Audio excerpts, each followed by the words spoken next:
Tonight, we are devoting the entire hour to Mr. Donald Trump. Dismissed by some early on as perhaps even a joke, but he has charged the top of the polls with his outrageousness. Why do people love him? Why do they hate him? Will he be our next president? It all starts right now at the top of the feed. We have every single member of our audience tonight a Trump supporter. I'm not kidding. They're for real. They can barely be contained. But my question, I'm curious about this whole phenomenon. What keeps him at the top of the polls no matter what comes out of his mouth? Take a look at this. We are led by very, very stupid people. We will have so much winning if I get elected that you may get bored with winning. I win at golf. I win at golf. That I can tell you. I've been doing deals for a long time. I've been making lots of wonderful deals, great deals. That's what I do. After I announced, we went up like a rocket ship. I don't need money. I don't want money. And this is going to be a campaign like I think no other. Tom Brady is a very good friend of mine. Kanye West, you know what? I'll never say bad about him. You know why? Because he loves Trump. He loves Trump. He goes around saying, Trump is my all-time hero. He says it to everybody. So far, everybody that's attacked me has gone down the tubes. I thought Kanye was running for president. I get that part wrong? Samantha Shocker joins me, host Pop Trigger on Hulu.com, Areva Martin, attorney and legal consultant, Dondre Whitfield, actor, spokesman for the Student African American Brotherhood, Omarosa, TV personality, former contestant on The Apprentice, and Ernie White, civil rights activist.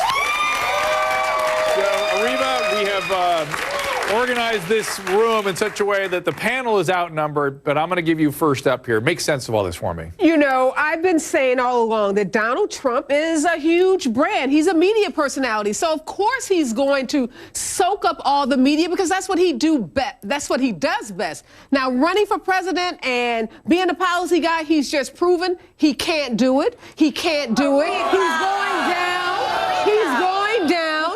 And you better enjoy this media circus now because it's going to end, and it's going to end pretty quickly. You said that a month ago, and you're wrong. The numbers keep going up. Omarosa. He's connecting with people. Omarosa. We're missing it, Areva. Omarosa, listen to me for 1 second. A lot of people like Areva criticize his use of the media. They say it's a reality show. They say it's a lot of brand pomposity and that kind of stuff. No substance. But, you know, it's very strange to me. When I look at Hillary's campaign, it looks old-fashioned. It's like we moved forward in some strange, weird way. And I started thinking about the history of America. And there's always been sort of candidates that have taken control in ways that people, what are they doing? Looking back, it all looks old-fashioned to us. But Teddy Roosevelt was the first candidate to bring newspapermen into his office. People thought he was out of his mind. He was being sort of low class by doing that. This is the same thing. The wheel has turned, and he's gotten a hold of it, no? Absolutely. And he separated himself from the snores and the bores. He's connected with all the people who understand that you have to bring more to the table than just going down and saying old promises. The old way is not going to work. And Areva is missing the point. A month ago, she said that Donald Trump would no longer be in this race and that he was just a joke. Well, he's shown that that's... Wait, look at Sam a chance. Okay, Sam. Just because he's savvy in the PR department does not mean that he would be a great president. I'm sorry. My biggest concern about Donald Trump, especially now, America is so divided. We do not need a president who's going to hold on, who's going to say let me finish, who's going to say inflammatory remarks, who's going to marginalize a group of people, hold on, let me finish. Can I finish? You need to toughen up. Okay, whether or not, that's not my point. My point is, okay, if he's going to marginalize a group of people, I'm not calling him a racist, but guess what, Omarosa? You know there's a ton of racists out there. You throw and that word around, it gives license to those people to feel valid in their beliefs, and then they feel justified in acting them out, just like those two guys that beat up an immigrant and said that Trump inspired them. Okay? All my guests, look in my eyes. Look in my eyes. Do not talk over each other, number one. Yeah, I can't get a word in. Hang on. And two, when you see me raise my hand and start to talk, shut up. You understand? Everybody? If we're going to do this, that's how we're going to do it.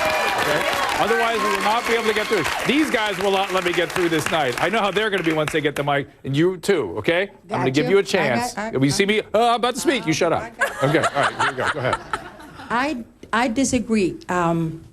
I'm not a political person. I'm not left-right. I'm a mother. My only child was killed by an illegal. Wow. So I have a whole different attitude about this. It's not about ratings. It's about somebody who wakes everybody up. I didn't want to listen to any more politicians because I didn't understand their language. I fell asleep. I didn't even turn on the TV because I didn't understand it.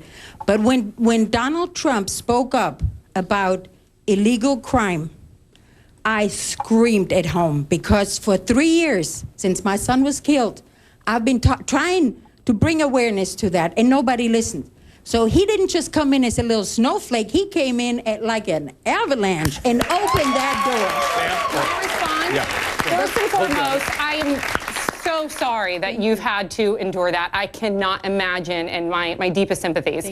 But I feel like that goes to my point, because there's a lot of crime out here, and just because somebody's an illegal immigrant doesn't mean that they are all rapists or that they're all murderers. He didn't say that. But he didn't say that. But he did make a generalization, and some people are leaping to that, and that's what I'm concerned about. If he really wants to find rapists, go to college campuses. No, because I don't think so. Go knock on Bill Cosby's door. Now, see, people would tell me, people were telling me that, oh, well, your son could have been killed by an American. Okay, yes, he could have been, but he wasn't. Right. The guy who killed my son was here for 8 years, committing felony, 2 DUIs. He always got probation. He got more breaks than you and I would get. Right. I've been called racist. My son is half black, was half black. I carry his ashes in my locket. Oh, I'm an immigrant from Germany, so I did it the right way. And that's all I'm saying. It has nothing to do with race, racist, none of that. Thank you. I really appreciate your honesty. And again, we'll talk during the break. I want to show you what Trump's latest insult was directed at the expense now of not just women, but the Republican running on the side against him, Carly Fiorina, of course, I'm talking about. Look at what he had to say about her. Look at that face. Why would anyone vote for that? Can you imagine that's the face of our next president? I mean, she's a woman. I'm not supposed to say bad things, but really, folks, come on. Are we serious? That's not about persona. I'm talking persona. How? And when she Where's hits me on my hair, I know that's okay, and you won't defend that's tit me. for Of course, tat. my hair is, by the way, I think you know me well enough. It is my hair. Nobody ever comes to my defense. So I'm just saying this. You come to your defense. Carly had a terrible time in business. She destroyed a company. You have Ben saying what he said. You have Carly saying, these are two people that will not be president. Can you defend that? Yes, I can. Why is it okay for everybody to be saying something about Donald Trump's hair? But, when we say something about a woman, then you know what? Oh, the whole world has to be in an uproar. Well, you know what? Girls, women, let's get our big girl panties on, and let's deal with the issues, okay? I mean, come on. You know what? I want to hear from Gandhi. I've heard from you. You know, this actually is comical, because the reason why Donald Trump is gaining so much traction in our nation is because we live in an abusive society practicing bullying tactics. Yep. And he is dealing with winning. Andre, Can anybody in this audience tell me anything about his policy? The only thing that we've ever heard him speak to is about a stupid wall. So let me ask you a question. Most of the things that he's spoken to have been some pretty idiotic things. Now, if you vote for a person like that, does that make you idiotic? We got one in the White House right now. That's just a question. No mic. Yeah, Really? Go ahead. So, I'll give the audience a chance. He asked about the policies. Have you read any of his books? what does that have to do have with you read, what's Have you that read any of them? What's that have to do with his because policy? they're outlined in them. No, read no, the no, book. no. Read No, the book. no, they're Time to not. Get Tough. Oh yes, they are. I've No, read they're the not. book twice. No, they're not. I've also you read should Art read of it the a Deal. third time then. Well, it's outlined. All you have to do is look at the table of contents. The contents. It outlines the war. It outlines the nuke deal. It outlines all sorts of things. It outlines the immigration issue, how you go about that. You need to do research and look at what he's written. Look on his website. The immigration thing is outlined much more detail than any other candidate. Please tell me a candidate that has outlined his policy more so than Donald Trump. We're going to have to leave it right there for a second.